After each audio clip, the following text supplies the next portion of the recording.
안녕하세요. 이원재입니다. 5월 31일 금요일이고요. 이원재 끝내주는 경제 라이브 시작하겠습니다. 오늘 또 너무 제가 사랑하고 또 너무 배울 게 많은 두 분의 패널을 동시에 모셔서 새로운 이야기를 좀 시작해 보려고 합니다.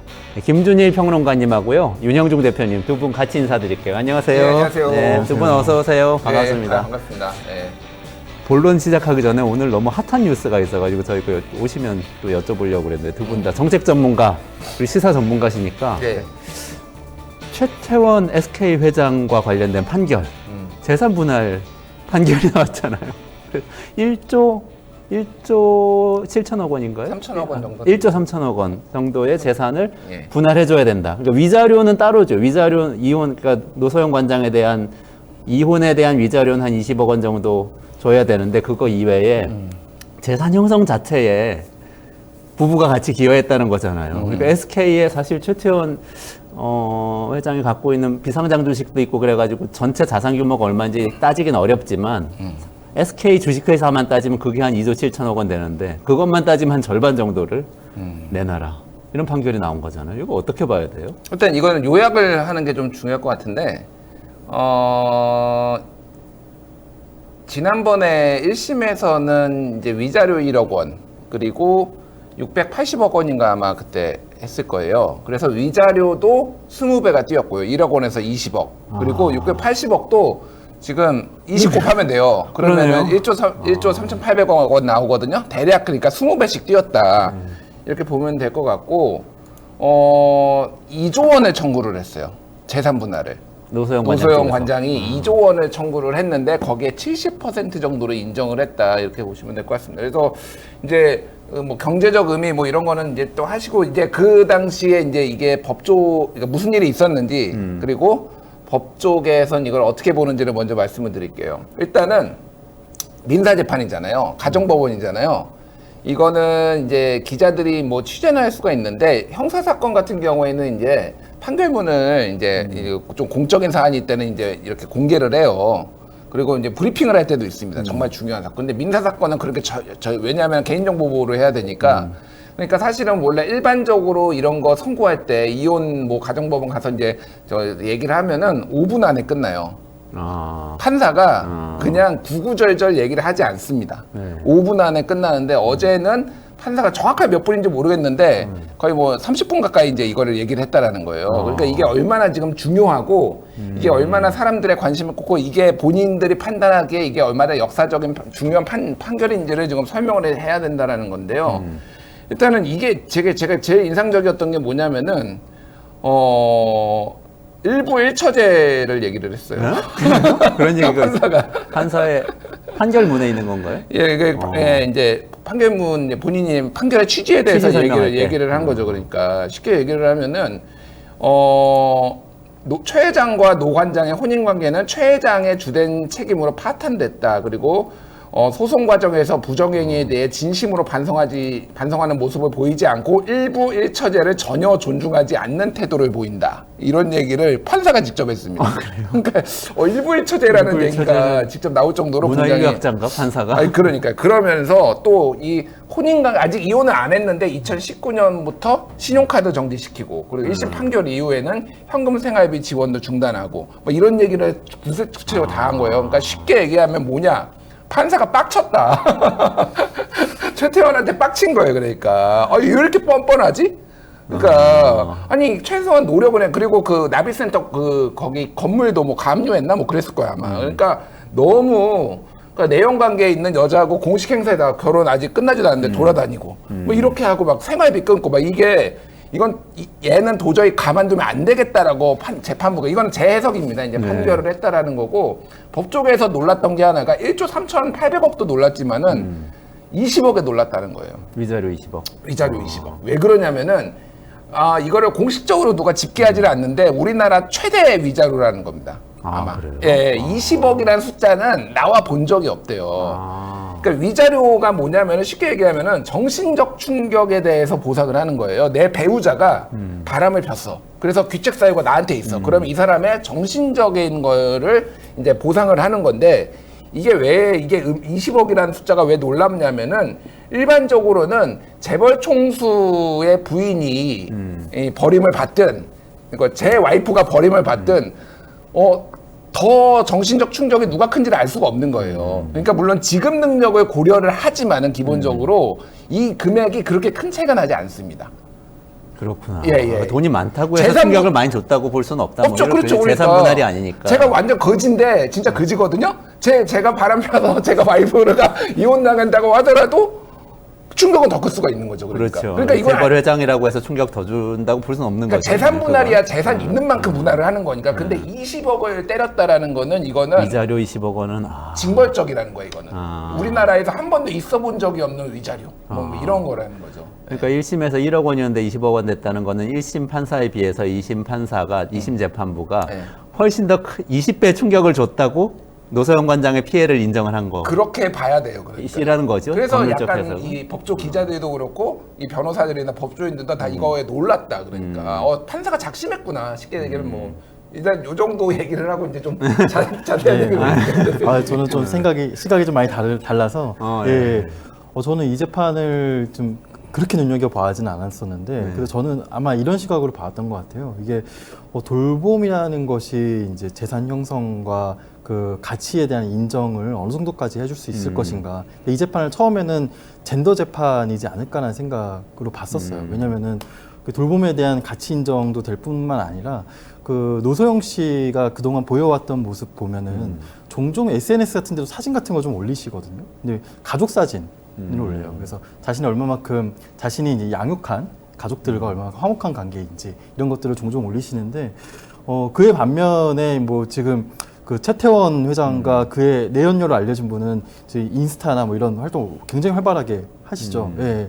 근데 분은 이제 둘만의 관계나 둘의 이제 소비와 관련된 활동들을 많이 올리시는 것 같은데 많이 대조적이죠. 그래서 저는 이제 처음에는 돌봄이 어느 정도까지 인정을 받을 수 있을 것인가 정도의 생각으로 좀 가볍게 봤었는데요. 근데 이번 재판 결과를 보고 좀 깜짝 놀랐어요. 그러니까 여러 가지. 돌봄의 가치라는 거는 노소영 관장이 가정 내에서 했던 역할이 뭐 재산 형성에 그렇죠. 얼마나 네. 많이 기여한 것이냐 그렇죠. 그걸 아마 판단하는 기준이었다. 가정에서 돌봄과 양육과 이런 것들을 전담하셨을 테니까 그것에 이제 거의 신경을 쓰지 않고 이제 어쨌든 사업에 집중할 수 있었던 그런 배경이 있었겠죠. 근데 이번 재판부는 그 SK에 흘러 들어간 노태우 정부의 비자금과 또 노태우 정부의 방패막 역할과 또 이제 그 보호막 역할을 해줬던 것이 사업에 어느 정도 영향을 미쳤는가에 대한 그 언급까지 있었거든요. 맞아요. 그거 예, 진짜 충격적이었어요. 저는 그 부분이 가장 충격적이었고 그래서 제가 이 재판을 바라보는 시각 자체가 완전히 바뀌어버렸습니다. 젠더 재판으로 봤다가 이제는 정경유착 재판으로 보이게 된 것이고요. 뭐라고 했죠? 재판부는 이렇게 표현을 했는데 사돈관계를 보호막과 방패막으로 인식하고 결과적으로 성공한 것이라는 판단을 내렸는데 그게 그때 언급됐던 게 신세계 태평양 증권을 인수하고 이동통신 사업 진출에 있어서 그 사돈관계가 보호막과 방패막 역할이 되었다라고 재판부가 직접적으로 언급을 했습니다. 그러니까 노소영 관장이 노태우 전 대통령의 딸이고 그리고 노태우 전 대통령이 있을 때 이동통신 제2이동통신 지금 SK텔레콤이죠. 그걸 인수하는데 도움을 주었다. 맞습니다. 또 노관장 쪽에서 제출한 증거에 따르면 비자금과 관련된 메모와 봉투를 또 이제 증거로 이제 제출을 했었는데요. 그 비자금의 이제 내역이 봉투에 669억 플러스 90억이라고 써 있고 또 이제 성경 300억 이렇게 썼다고 그래요. 그래서 이게 선경. 성경. SK의 예전 이름 선경이죠. 그래서 그 노태우 대통령이 가지고 있던 비자금의 일부가 또 성경에 직접적으로 그 흘러 들어간 약간 정황적 증거라고 본 것이죠. 이걸 또 증거로 제출을 했거든요. 그래서 이런 내용들을 보면 저는 또 이 재판의 결과가 노소영 관장 쪽에 만약에 대법에서 더 유리하게 판결이 나오더라도 또 하나 우리가 분명히 질문해야 될 하나의 질문이 생겼다라고 생각이 드는 게 만약에 재판부가 노 관장 쪽의 재산 형성의 중요한 근거가 정경유착 때문이다라고 만약에 판단을 내린다면은 과연 그것은 온전히 노 관장의 재산이 되어야 하는가라는 또 다른 질문이 생기게 되는 것이죠. 그러네요. 1조 3천억 원은 누구의 것인가? 이걸 다시 아니 대통령의 권한은 누가 줬습니까? 국민이 줬잖아요. 국민이 줬는데 정경유착의 결과로 SK가 이렇게 성장했다면은 그 결실을 온전히 노관장 쪽에 가져가는 것이 맞는가? 국민이 선출한 대통령이 딸을 통해서 딸을 결혼시킨 어떤 재벌한테 1조 3천억 원, 최소한 1조 3천억 원을 몰아준 것으로 특혜를 준 보입니다. 것이죠. 예. 그러니까, 그렇게 보는 거예요? 그러니까 윤영중 대표님이 이제 말씀하신 게 맞고요. 저도 이제 조금 보론을 하자면 제가 이제 앞에 그 얘기를 한 거는 보통 이 얘기를 안 해요. 다른 언론이나 그래서 요 관점이 이제 좀 흥미로워서 이제 얘기를 한 거고 요게 가장 중요한 거예요. 그러니까 이게 무슨 문제가 있냐면은 1997년에 대법원에서 유죄가 나왔어요. 노태우 비자금이. 그때 4,100억 원 정도를 비자금을 받은 혐의로. 근데 이번에 재판부가 뭐라고 했냐면은 자, 제가 아까 전에 그 메모 있었잖아요. 이제 김옥순 여사의 메모가 이제 근거가 된 거예요. 그래서 노태우 전 대통령의 부인. 예. 지금 선경 300억 원 요렇게 써 있었다라는 거예요. 그러니까 그게 이제 근거라는 건데 재판부가 뭐라고 했냐면은 이게 1991년에 넘어간 거거든요. 근데 재판부는 1991년 기준으로 볼 때는 300억 원이 불법적인 돈이라고 할 수는 없다. 라고 얘기를 한 거예요. 자, 97년에 나왔던 4,100억 원. 네. 이거는 이제 불법이라고 이제 불법 비자금인데 그러면은 이게 골 때리는 게 뭐냐면은 자, 91년에 그러면 노태우의 300억 원 도에서 어디서 나온 것인가? 이게 그러면은 부분적으로 이거를 불법으로 한 것인가 전체를 뭐 다 합법으로 본 것인가 이거에 대해서 구체적으로 설명이 없어요. 그러니까. 그러니까 이게 되게 이제 골 때리는 거 말씀하셨다시피 이게 그러니까 노소영한테 직접적으로 상속을 한 게 아니잖아요. 자, 그러면은 상속세 이 논리라면은 1조 3천억 원이 이제 불어났잖아요. 그러면 당시 300억 원에 대해서 상속세를 낸 것도 아니고. 네. 그러니까 지금 그럼 이 1조 3천억 원 받아가면은 여기서 이제 세금을 뭐 떼야 되는 거 아닌가? 막 이런 이제 꼬리에 무는 막 이런 거고 또 하나는 아까 얘기했다시피 정경유착이라는 거잖아요. 일단 뒷배가 있었다라는 거죠. 그럼 정경유착의 이제 불법적인 우리가 일반적으로 정경유착은 불법이라는 건데 이거를 재판부에서 어쨌든 이게 뭐 형사 재판은 아니지만은 합법으로 보는 건가? 뭐 이제 그러니까 그리고 한 가지 더 중요한 게 생각이 났어서 더 충격을 갑자기 받았는데 뭐냐면 노태우 전 대통령은 쿠데타에 참여했던 사람이잖아요. 서울의 보물이 다 영화에서 봤던 그 쿠데타. 전두환 대통령이 이제 이 국보위를 장악하고 그다음에 대통령을 가는 길에 노태우 대통령이 같이 참여를 한 거잖아요. 그리고 50가국의 주역이었고 그 리거시를 받아가지고 1987년에 대통령으로 당선이 된 거잖아요. 여당 후보로 그렇죠. 나와서. 네. 그러니까 여당의 지원을, 당시 민정당의 지원을 전폭적으로 받아서. 근데 그 대통령이 쿠데타의 결과로, 일부는 쿠데타의 결과로 이 기인된 자신의 권력을 이용해서 재산을 몰아준 거잖아요. SK라는 이 그렇죠. 네. 기업에다가. 그거를 법원에서 어쨌든 아주 담담하게 이렇게 팩트로 인정을 하고 그 역사적 사실로 딱 이렇게 도장을 찍는 그런 일 같기도 해요. 좀 무섭다 생각하니까. 그러니까 부정한 방법으로 취득했어도 결국에는 이제 양성화 시켜준 그런 재판이 될 수도 있는 거죠. 예전에 삼성 비자금 재판 때처럼. 예. 근데 거꾸로 생각하면은 이게 법률 공부를 안 해서 잘 모르겠는데 이런 얘기가 딱 나왔으면 그 다음에 후속으로 예컨대 이제 국민 중에 누군가가 그 돈의 일부는 내 거다라고 주장한다든지 그 불법 비자금은 우리는 뭐 내 건 아니지만 사회에 환원해야 된다라고 주장한다든지 하는 방식으로 법적 대응을 할 수도 있지 않나? 법적 대응이 아니라도 캠페인을 할 수 있지 않을까요? 그런 생각이 좀 아마 이 방송 그렇던데. 보시는 분들이 그런 움직임들이 좀 시작되지 않을까요? 내 거다. 네. 그러네. 이 아주 그러니까 어쨌든 그 300억 원이 그리고 그냥 단순히 이렇게 흘러 들어갔다 정도가 아니라 주 SK 주식을 사는데 쓰였다라는 거예요. 왜냐하면은 당시에 자금 출처가 불분명했다라는 거예요. SK 측이 이거를 하는데 그러니까 재판부는 거기까지 본 겁니다. 그러니까 단순히 300억 원이 뭉텅이로 간 게 아니라 주식 사는 데까지 했으니 그 주식의 일부는 그러면은 이제 노소영 거 아니냐 뭐 이제 이렇게 가는 거예요. 그러니까 이게 주 SK의 주식을 산 거예요? 뭐 그 이름이 그때는 달랐을 수 있어요. 주식 어쨌든. SK면 당시에는 유공의 후신이 뭐 그런 거죠. 그러니까 석유화학 그래서, 회사였을 텐데. 그래서 정확하게 이제 이게 뭐 그 돈에 어떻게 쓰였는지는 모르는데 일부 하여간 그때도 그렇고 이제 어제 기사 나온 거 보면은 일부 그 성경이 했던 사업 중에 뭐 다른 주식 취득하고 뭐 이런 거 중에 자금 출처가 불분명한 게 있었다라는 거예요. 그러니까 그게 이걸로 추정된다라는 거죠. 그러니까 재판부 얘기는. 근데 어쨌든 그러면은 노소영 씨 돈이면은 상속세 안 냈잖아. 그러면 300억 원에 대해서. 그럼 그러니까 이게, 갑자기 상속세를 또 부과를 한다고 하면 어떻게 되는 그러면 거죠? 300억 원에 대해서 상속세를 낼 시효가 것인가 지났나? 아니면 1조 3,800억 원에 대해서 이제 확정되면 이거에 대해서 상속세를 낼 것인가 뭐 이제 막 이런 문제들이 굉장히 많아서 사실은 이제 어제 그 SK 측은 김앤장이고 이 노소영 측은 세종이었어요. 네. 김앤장 측은 아예 안 왔다고 합니다. 노소영 측만 어제 이제 재판에 왔고 뭐 당연히 두 사람은 오지도 않았고. 네. 그런데 김앤장에서 상당히 충격받았다. 아. 결과에 대해서. 그런데 이거 뒤집어질 수 있다. 뒤집어질 수 있다. 대법원 가면은 파기환송될 수도 있다라는 얘기들이 약간 이런 모순들이 되게 많다라는 거 법리적으로. 그래서 제가 모두에 얘기한 게 빡쳤다. 판사가 이게 감정이 약간 들어간 것 같다. 뭐 이런 식의 이제 얘기들이 좀 나오는 거예요. 그러니까. 이게 어떻게 될지 조금 지켜는 봐야 되겠네요. 이 대법까지 가야 되고. 제가 노소영 관장이 본데 전액 사회 환원 선언을 할 것 같아요. 재단을 설립하고 여성들의 인권을 위해서 쓰겠다. 이 정도 돼야지 이게 정당화가 될 것 같은 그 생각이 정도 드네요. 만약에 선언을 하게 되면 대법원도 재판을 할 때 상당히 부담을 받게 되죠. 네. 아무리 법리적으로 따져도 여론을 무시할 수는 없습니다. 우리 새로운 코너 시작해야 되는데 앞에 너무 이 흥미로운 뉴스가 있어요. 요거는 나중에 또 깊이 있게 한번 다뤄보고 오늘 본론을 한번 시작하려고 해보려고 하는데요. 우리 새로운 코너예요. 이 두 분의 콜라보를 통해서 정책이 경제다라는 코너를 새로 시작하려고 이름을 한번 이렇게 붙여봤는데 어떠세요? 뭐 열심히 하겠습니다. 그러니까 저는 정책에 굉장히 관심이 많지만은 여기 계신 두 분보다는 조금 이제 뭐 정책의 깊이나 이런 게 상대적으로 얕을 거라고 생각을 하고 정책의 어떤 뭐 수치나 이런 것도 얘기를 하지만 이게 정치적으로 어떤 맥락이 있는지도 조금 더 보완 설명하는 쪽으로 많이 하겠습니다. 예. 저는 김준일 대표님이랑 같이 하니까 너무 좋은 것 같아요. 정책만 얘기하는 사람 항상 인기가 없거든요. 네, 어떻게 정치적 프로세스랑 같이 연계되느냐에 따라서 이 훨씬 호소력 있는 목소리가 될 수 있을 것 같습니다.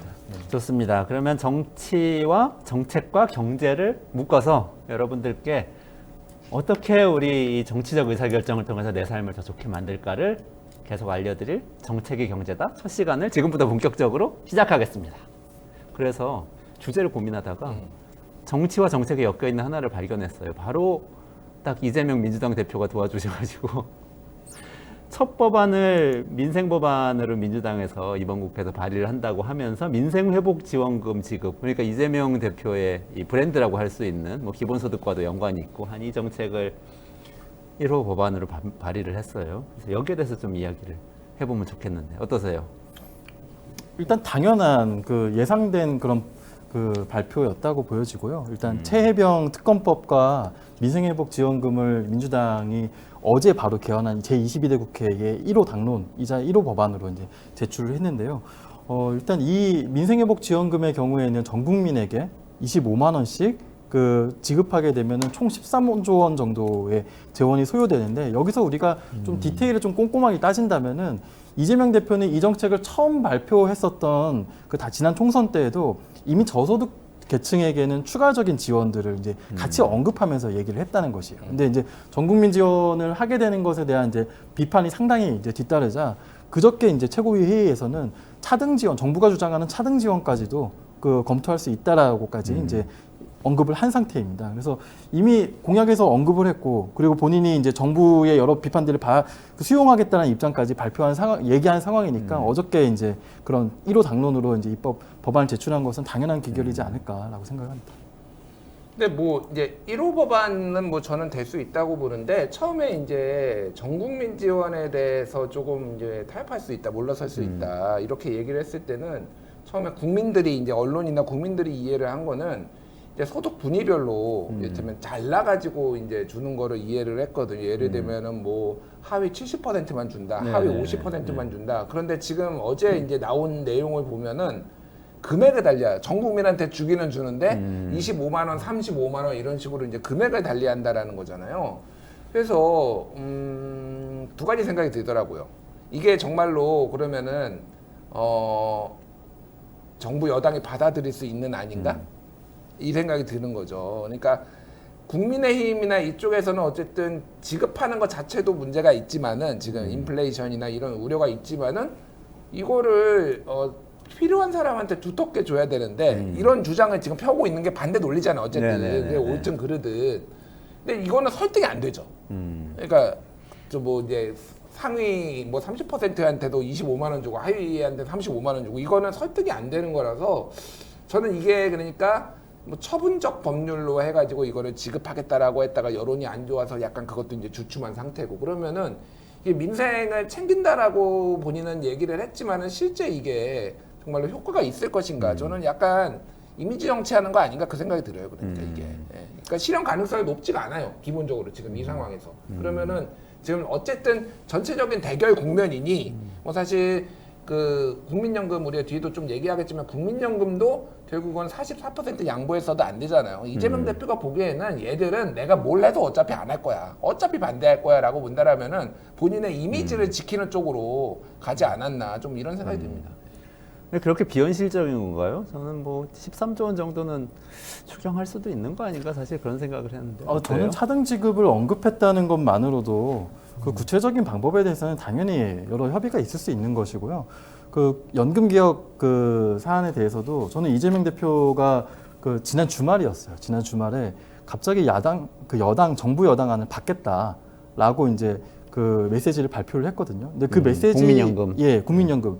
그 발표에도 원문을 그대로 보면 그 정부 여당안에 소득 대체율 44% 안을 받겠다라는 언급은 없습니다. 예. 처음에 어떻게 표현을 했냐면은 정부안은 원래 정부는 45%를 주장했고 우리가 50%를 주장했는데 그렇기 때문에 충분히 타협할 수 있는 거 아니냐. 예, 근데 지금은 이제 민주당이 45%를 주장하고 정부 여당은 43%, 그다음에 유경준 의원은 44%까지 타협할 수 있다고 했으니까 그 충분히 타협할 수 있는 거 아니냐라고 이제 원론적인 언급을 내놨거든요. 그 언급을 내놓자마자 그 유경준 의원이 이제 페이스북에 열혈 글을 올리더라고요. 그러니까 이재명 대표 거짓말하고 있다. 45% 우리가 주장한 적 없다. 막 그러면서 이 뻔뻔하게 거짓말하면서 이런 얘기를 하고 있으니 완전히 그 타협하자는 얘기도 거짓말이다. 이렇게 얘기를 했는데 바로 다음 날에 거기에 대해서 분명하게 했어요. 그래서 처음에 국민의힘이 얼마를 주장했던 우리는 당신들이 얘기한 44% 안을 받겠다. 그거거든요. 그러니까 이게 큰 틀의 메시지가 이렇게 영수회담도 수용하겠고 타협하겠다는 것이니까 그쪽 안을 받겠다는 것이고요. 차등 지급에 있어서도 뭐 고소득층의 분위를 어떻게 자르고 주든 안 주든 그 방식을 세부적으로는 어떻게 할지 모르겠지만 그거는 근데 제가 조금 더 잘 아는데 실질적으로 정말 분위를 잘라서 주는 게 정말 쉽지 않습니다. 정말 쉽지 않고 여러 가지 혼란과 혼선들이 정말 많이 발생할 거거든요. 그래서 그것보다 훨씬 더 나은 방법들이 있는데 이제 그런 얘기들까지는 조금 이따 하기로 하고 아무튼 그런 이제 큰 틀에서 수용하겠다는 입장을 밝힌 것은 저는 충분히 가능성이 있다라고 보여집니다. 근데 김질 대표님은 국힘에서 안 받을 거다 이 부분을 지금 그러니까 제가 얘기하시는 이제 거잖아요. 정치적인 얘기를 한 거예요. 그러니까 어쨌든 뭐를 해도 안 받을 거고 어떤 명분은 이제 만들어서라도 안 받으려고 할 테고. 그러니까 이재명 대표도 그러니까 아까 얘기했듯이 이게 이제 70% 이렇게 지급하는 게 아니라 금액으로 이제 조정하는 식으로 조금 내부적으로 이렇게 조정이 있지 않았느냐 이건 이제 추측입니다. 그러니까 이게 오늘 나온 거 말고 지난주 한국갤럽 여론조사가 있어요. 지난주 금요일에 발표된 한국갤럽 여론조사가 있는데 1인당 25만 원 민생회복지원금에 대해서 어떻게 생각하냐 물어봤는데 지급해야 된다 43, 지급해서는 안 된다 51 이렇게 해서 지급하지 말아야 된다가 51이었는데 이게 제가 눈에 띄는 게 이거였어요. 생활 수준별로 이제 이거를 다 나눠봤어요. 그러니까 생활 수준을 하, 중하, 중, 상, 중상 이렇게 나눴거든요. 네. 하에서는 지급해야 된다가 51대 41로 지급해야 된다가 더 높아요. 그리고 중하에서도 근데 중하부터 지급해야 된다 49, 지급 반대가 45, 지급 반대가 49. 지급해야 된다보다 지급 반대가 45대 49로 이때부터 반대가 더 높아집니다. 그리고 그 위에 이제 40대 55로 15%포인트가 더 늘어나고요. 그 위에는 39대 55예요. 그러니까 중위층 위부터는 거의 15%포인트 이상 좀 많이 반대를 한다라는 거죠. 그러니까 이거는 약간 그런 것 같아요. 저도 욕먹을 것 같은 그쪽 위에는 그러면 정무적으로 그냥 하위층한테 주는 게 맞지 않아? 이렇게 생각을 할 수도 있는 거죠. 그쪽은 더 이제 주는 게 더 맞다라고 하니까 그런 여러 가지 이제 고려들이 있었을 것 같고 제가 이제 이게 왜 여론이 이렇게 안 좋냐? 그러니까 어쨌든 민주당에서 계속 밀어붙이고 있고 중요하게 아젠다라고 생각하는데 왜 여론이 안 좋냐를 생각을 해보면은 국민들은 일반적으로 두 가지의 좀 우려와 의구심을 품고 있습니다.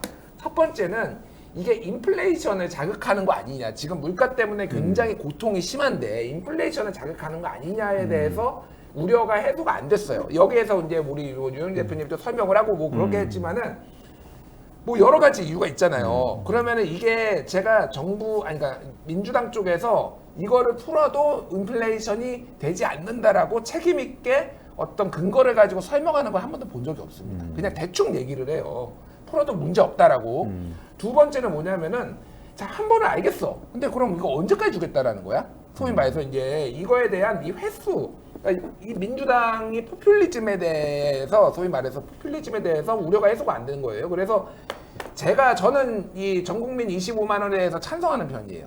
왜 찬성을 하냐면은 매번 줄 수는 없지만은 제가 지난번에 한번 장성철 소장이랑 나왔을 때도 그 얘기를 했는데 지금 지방 교부금이 지난해 가야 됐을 교부금이 29조 원 정도가 안 갔어요. 이거는 전체적으로 통화량이 지금 줄어들었다는 겁니다. 특히 지역 경제가 굉장히 위축이 됐으니까 최소한 정부가 지출하지 않는 그 정도 금액에 있어서는 이거를 통화량을 더 정부가 풀어가지고 이 정도를 맞춰줘야 되지 않냐 지금. 돈이 흐름이 완전히 지금 메말랐다라는, 그러니까 이런 식의 설득이 있어야 되는데 이거는 그럼 언제까지 밑도 끝도 없이 주겠다라는 이런 이 불안감에 대해서 전혀 이 민주당이 해소를 못했다. 저는 이래서 정책적인 측면도 있지만은 이런 커뮤니케이션, 정치적 커뮤니케이션에서 좀 문제가 있다라고 봐요 이거는. 일단 이런 정책이 왜 이 시점에 필요한가부터 좀 따져야 될 것 같아요. 방금 말씀하신 대로 여러 지금의 국면이라는 게 있는 거잖아요. 그러니까 지방 교부금도 적게 지급이 됐고 아예 지급을 안 했죠. 사실 위법 사항인데, 위법 사항인데 위법이죠. 원래 그렇게 하려면 이제 추가 경정을 해야 되는 거거든요. 그러니까요. 위법 사항인데 그렇게 안 했고, 그러니까 작년 전체 경제를 따지고 봐도 지금 재정이 제 역할을 못 하고 있어요. 그러니까 놀랍게도 작년에 경제 성장률이 1.35% 기록했는데요. 이게 한국 70년 경제사에서 6번째로 낮은 경제 성장률이거든요. 근데 위기도 많았잖아요. 네, 우리가 1, 2, 3, 4, 5는 다 알만한 위기들입니다. 근데 6번째 위기는 과연 뭐냐는 거예요. 이거는 정부발 어떻게 보면 정부발 경제 위기라고 볼 수 있는 것인데 작년에 민간 경제의 성장 기여도는 0.9% 그렇게 어느 정도 위축되긴 했어도 여기에 이 정도 됐었으면 정부가 완충 역할을 해줘서 한 1% 이상의 그 성장 기여를 보여줘야 되거든요. 근데 정부의 성장 기여도는 0.4%. 예. 그래서 작년에 경기가 침체됐던 거예요. 근데 저는 전체 경기 때문에 지금 재정 지출을 확대해야 된다라는 논지는 맞지만 왜 전 국민에게 혹은 왜 아니면 70~80% 이상의 계층에게 현금을 지급해야 되는가? 어떻게 보면 지역 화폐를 지급해야 되는가라는 논리에 대해서는 단 한 가지 주장을 하고 싶은데 자영업자 때문이에요. 자영업자. 그러니까 제가 아는 자영업자분들 종종 만나서 이제 얘기를 들어봐도 정부에게 대한 뿌리 깊은 불신을 가지고 있어요. 왜냐면은 우리가 코로나 때 적극적으로 방역에 협조를 하는 대가가 겨우 이거냐는 거예요. 그러니까 지금 제가 이 방송에서 여러 차례 IMF의 여러 이제 코로나 때에 대응하는 재정 지출의 비중, 총액 같은 것도 여러 번 이제 제시를 했었잖아요. 한국의 코로나 대응 재정 지출의 규모는 평균적으로 OECD 평균의 절반에도 못 미쳐요. 예. 근데 그나마 제일 많이 했던 때가 언제냐면은 놀랍게도 1차 재난지원금 때가 아닙니다. 2020년, 22년 6월이에요. 그때 무슨 일이 있었냐면은 윤석열 정부가 집권하자마자 갑자기 본인들의 공약을 달성하겠다고 없던 50조 원이 튀어나왔어요. 추경호 부총리가 가자마자 없던 50조 원이 튀어나. 원래 홍남기 부총리가 돈 없다 절대 못한다라고 했던 돈이 갑자기 튀어나와가지고 손실보상을 어느 정도 해준 거예요. 지금 추경호 대표가 네, 그랬었죠. 본인이 했었던 거예요. 그만큼을 했어도 OECD 평균의 절반 이하거든요.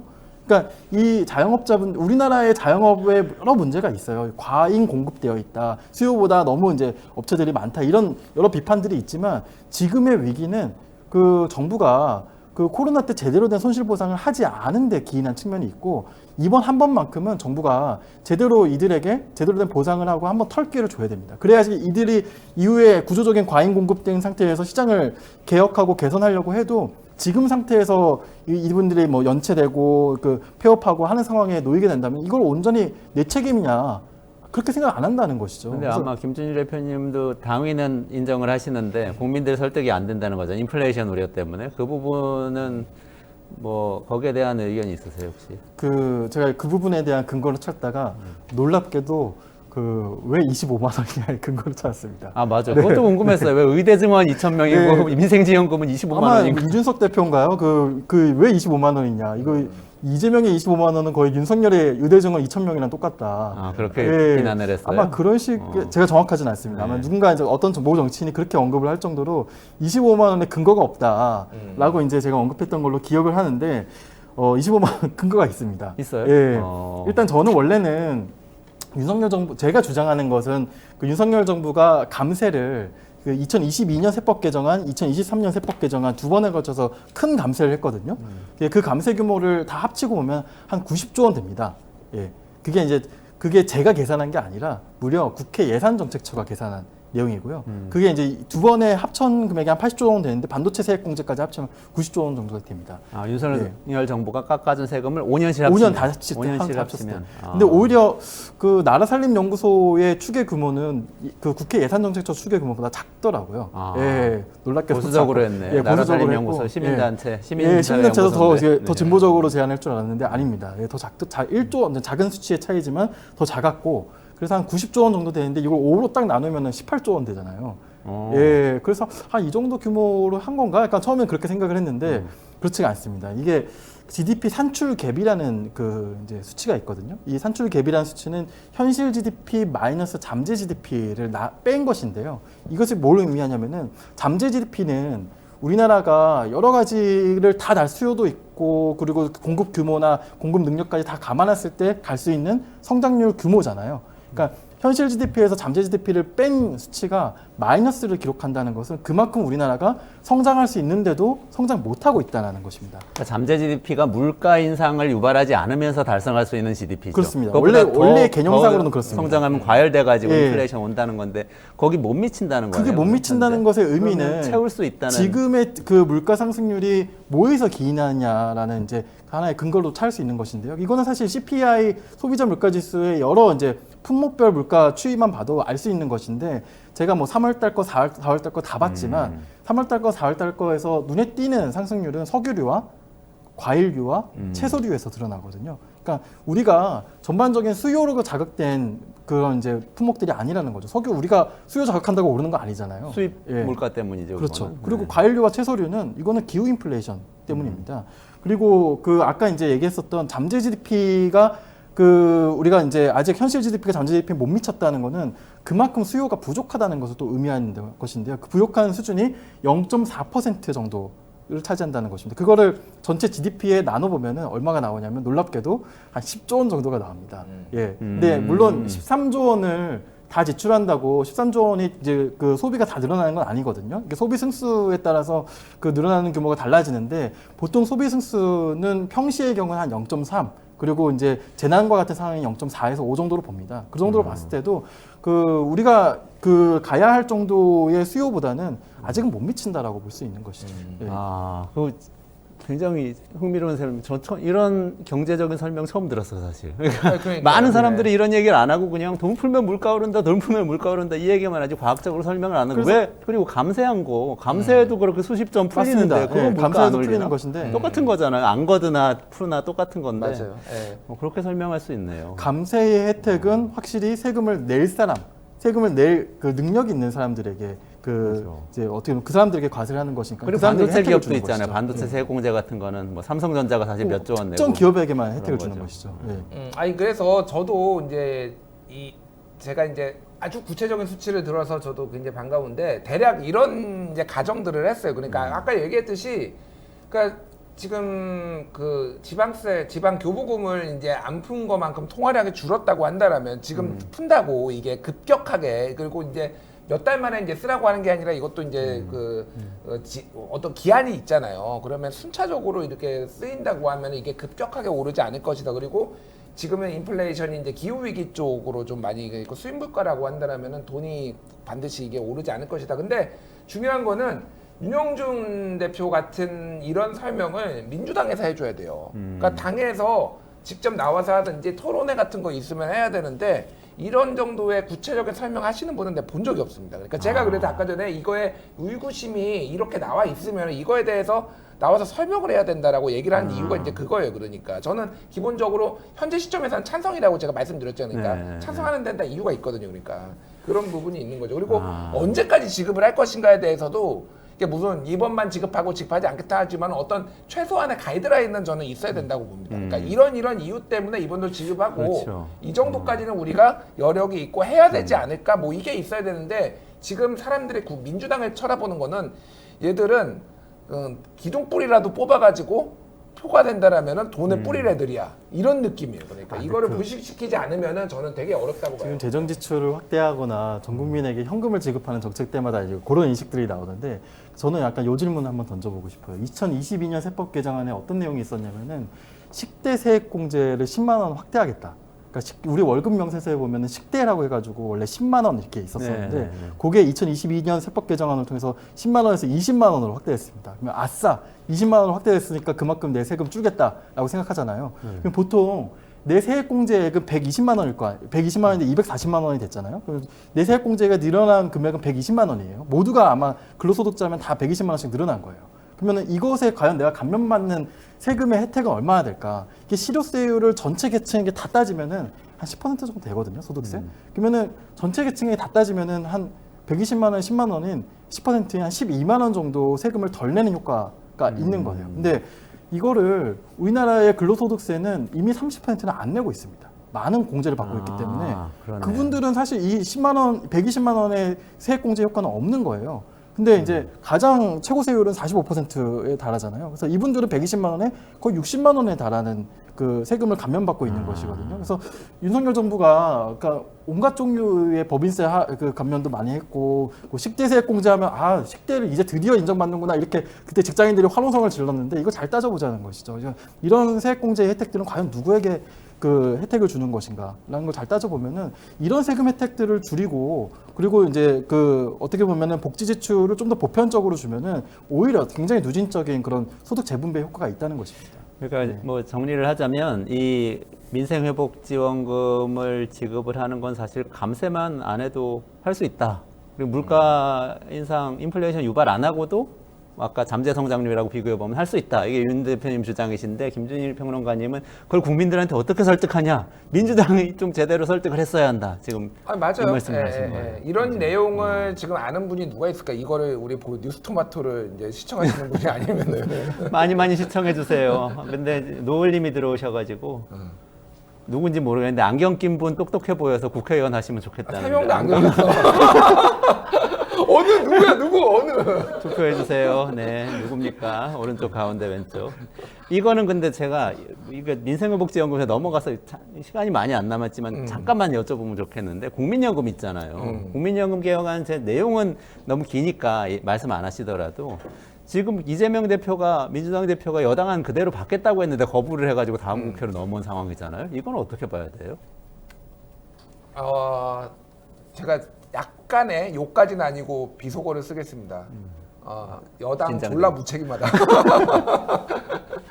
일자라는 보수는 도대체 어디 갔냐? 제가 가장 지금 주목해 보는 게 보수가 한때는 우리나라 좀 부패했어도 우리나라 경제와 이런 걸 책임지는 약간 책임감 같은 게 있었거든요. 그거 완전 무능해졌어요, 제가 보기에는. 아무런 책임감도 없고 완전 무능해졌다. 그러니까 뭐 이걸 설명하려면 너무 기니까 짧게 얘기를 하면은 어떻게 한 방에 이게 다 끝납니까? 말이 안 돼요. 그러니까 이번에 뭐라도 하고 다음에 뭐를 하든지 그래야 되는데 이거는 그냥 안 하겠다는 얘기예요. 그러니까 아무것도. 이거 자기 부정이에요. 44% 안은 국민의힘이 내건 아닙니다. 예, 자기가 내건 안을 야당 대표가 받겠다고 해가지고 이미 당연히 타결 직전까지 간 것인데 저는 이번 사태를 겪으면서 국민의힘의 당대표는 차기 당대표는 한동훈 대표가 되면 안 되겠다. 예, 유승민 대표가 해야겠다는 생각이 들었어요. 이건 제 개인적인 생각입니다만 왜 그런 생각이 들었냐면은 유승민 대표가 정치적 고난의 시작이 언제였냐면은 공무원 연금 개혁할 때였거든요. 공무원 연금의 혜택을 줄이는 방향을 개혁했어요. 네. 당시에 민주당 그걸 반대했습니다. 놀랍게도. 그리고 그걸 반대하고서 민주당을 설득하기 위해서 뭘 내걸었냐면은 그 당시 시행령 정치를 못하게 하도록 시행령을 만들 때 국회법 그 법률의 통제를 받게 하는 형태의 국회법 개정안을 같이 통과시켰어요. 그 당시 민주당의 요구였어요. 근데 그거를 했다고 막 박근혜 전 대통령으로부터 배신의 정치라는 언급을 받기 시작한 거예요. 이게 정부의 약간 손발을 잘라놨다 이렇게 본 것이죠. 근데 공무원 연금 개혁이라는 굉장히 중차대한 개혁을 하기 위한 불가피한 타협이라고 해가지고 그 유승민 전 대표가 그렇게 했던 거였거든요. 그러니까 당시 보수는 나름의 이 정부, 국가와 사회를 위한 방향이 있었고 그 방향을 위해서 타협까지도 했었다는 것이죠. 근데 지금 과연 뭐가 있는지 잘 모르겠어요. 그래서 아마 그 방금 김준일 대표가 하신 말씀에 약간 비속어가 섞였어도 저는 아주 100분 공감합니다. 네.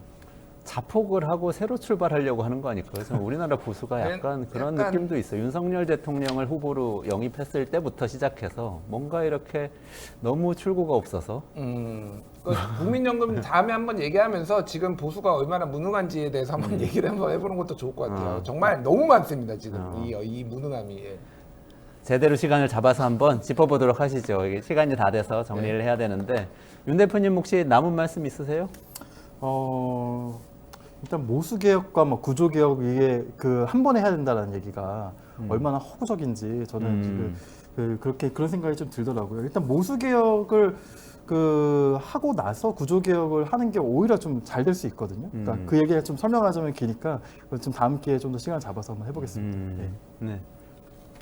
조금 설명해 주세요. 예? 해주세요. 아니, 시간 다 된 거 아니에요? 일단 일단 간략하게 한 줄로 어제 남찬섭 교수하고 얘기를 방송하면서 얘기를 아, 했어요. 네네네네. 그래서 모수 개혁이 구조 개혁하고 연결돼 있다 이렇게 얘기는 하셨거든요. 모수 개혁과 구조 개혁은 당연히 연결되어 있습니다. 그러니까 왜 모수 개혁이 왜 안 되냐면은 그러니까 저는 그렇게 생각해요. 모수 개혁에서 소득 대체율이 얼마냐는 사실 중요하지 않습니다. 왜냐하면 소득 대체율이 얼마나 되든 2040년, 50년등 갔을 때 이미 소진되거든요. 소진된 이후에 국가가 어느 정도의 역할을 할 것인가가 우리가 타협을 봐야 되는 것입니다. 그러니까 우리가 타협을 봐야 될 게 뭐냐면은 과연 국가가 국민들의 노후 보장에 어느 정도의 재정 지출을 할 수 있느냐를 타협을 봐야 되는 거예요. 국민연금 기금에서 얼마 정도 타협을 볼 게 아니라 국가가 어느 정도 역할을 할 수 있느냐를 타협을 봐야 되는 것 같아요. 근데 우리가 모수개혁에 일단 타협을 한 다음에 구조개혁을 하는 것도 왜 의미가 있냐면은 모수개혁을 타협하고 나면 연금기금에서 어느 정도 보장하느냐는 이미 결정되는 거예요. 그러면 다른 정책들 가지고 국가가 어느 정도 기여를 할 수 있느냐라는 논의가 좀 더 심화돼서 얘기를 할 수 있는 여지가 생기는 것이고요. 그리고 다시 모수개혁한 게 좀 잘못됐다 하면 다시 또 개혁을 하면 되는 겁니다. 우리가 그 5년에 한 번씩 재정추계를 하잖아요. 재정추계를 하는 목적이 그때마다 조정하라고 하는 것이거든요. 근데 여태까지 2차부터 5차까지 재정추계를 해왔지만 한 번도 뒤따른 국민연금 개혁을 하지 못했습니다. 그래서 이번만큼은 5차 재정추계에 따른 개혁을 반드시 모수개혁을 해야 된다라는 것을 한번 전례로 남길 필요가 새 있습니다. 국회에서는 꼭 해야 되겠네요. 그 두 분의 말씀 어쨌든 정리해 보면은 국민연금 모수개혁하고 구조개혁하는 쪽으로 넘어가야 된다는 건 사실은 뭐 국민의힘도 받아들여야 되는 소득 대체율 44%까지 양보한 바탕에 받아들였어야 하는 건데 안 받아들인 건 보수의 자폭이다. 아까 땡땡한 일을 못하는 것 같다. 이렇게 정리를 하고 그러면 다음 국민의힘 대표는 유승민 대표가 유승민 되시는 대표는 거죠? 안 될 거예요. 걱정하지 마세요. 예. 아니 근데 한마디로 하면은 저는 보험료율 18% 정도 올려야 된다고 생각하는 사람이에요. 아. 예. 그런데 이번에 13%라고 해도 받아야 된다. 예. 왜냐하면은 모두를 만족시킬 수는 없어요. 그렇지 않을 거야. 누구는 다 다르게 생각하는데 누구는 지금 유지해야 된다 그러니까 이거를 자체를 완벽하게 뭔가를 하는 것 자체가 불가능한 거를 뭔가를 자기네들이 완벽하게 하겠다고 하는 것 자체가 망상이다 제가 보기에는. 예. 한 걸음 한 걸음씩 나가야 되는데 그죠?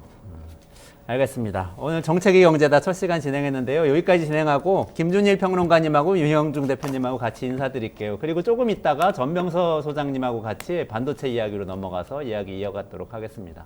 네, 고맙습니다. 네, 감사합니다. 네.